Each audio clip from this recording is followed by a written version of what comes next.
Bitrata December kalo tile tan ni wɔɔrɔ sanba fila ni mugan ni duuru an balimakɛ Mali kɔnɔ Mali kɔ kan mɔgɔ bisimila. An b'an ka bidon kibaru daminɛ ni jamana kɔnɔ kibaru ye ka kɛ ni Tɔnbukutu sanba fila ni mugan ni duuru seko ni dɔnko ni laadala biennale ye. An ka seko ni dɔnko minisiriso ye fɛɛrɛ dɔ bila sen kan n'a bɛ fɔ o ma ko village biennale n'o bɛ daminɛ bi tarata December kalo tile tan ni wɔɔrɔ sanba fila ani mugan ni duuru. O village in na ko caman labɛnnen don u fɛ n'o bɛ tali kɛ foire artisanale kan. Tɔnbukutu yɛrɛ seko ni dɔnko ye jumɛn ye? Défilé de mode, kumaɲɔgɔnya tɔɔrikuw ka buruso kɔnɔ ani denmisɛnninw ka laɲɛnajɛliw. Ni village in baara bɛna koloba kari an ka seko ni dɔnko minisiri Mamu Dafe fɛ. An bɛ bɔ an ka jamana na Burkina Faso jamana kan fɛn min ye ministère de l'action humanitaire baarakɛla caman weleelen don kiiritigɛso la.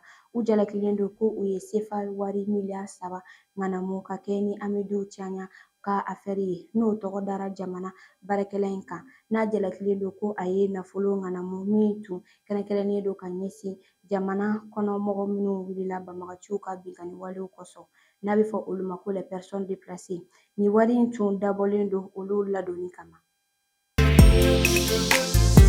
Afiriki tilebiyanfan jamanaw ka sɔrɔko jɛkulu n'a bɛ fɔ o ma ko CEDEAO kɔni banna Guinée Bissau jamana camancɛ fɛngɛw ka waati bolodalen ma. Tɛnɛndon December kalo tile tan ni duuru marabolo tɔnba y'a jira k'a ma sɔn waati bolodalen kuntalajan ma. Fanga dafɛ ɲɛmɔgɔ ye min bila sen kan dɔgɔkun tɛmɛnen o min na u y'a jira k'u bɛna san 12 kɛ jamana marali la ni CEDEAO y'a jira ko o waati ka jan kojugu. An bɛ taa Rusikaw fɛ yen ka bidon kibaru kuncɛ. Rusi jamana kɔkanko ɲɛnabɔlitɔn y'a jira tarata don December kalo tile tan ni wɔɔrɔ sanba fila ni mugan ni duuru ko Royaume-Uni bɛ ka Ukraine jamana bɛn taabolo tiɲɛ k'a sababu kɛ ko a ye pression kɛ Europe jamanaw ka tɔnba kan walasa Rusi jamana ka nafolo minɛlenw minɛ min kuma cayalen don kosɛbɛ jamana fila ni ɲɔgɔn cɛ. An balimakɛ min bɛ fɔ ni bɛ dɔ sigi kɛ an ka bidon kibaru la an bɛ fɛnɛ na ko aw k'an bɛn a don wagati.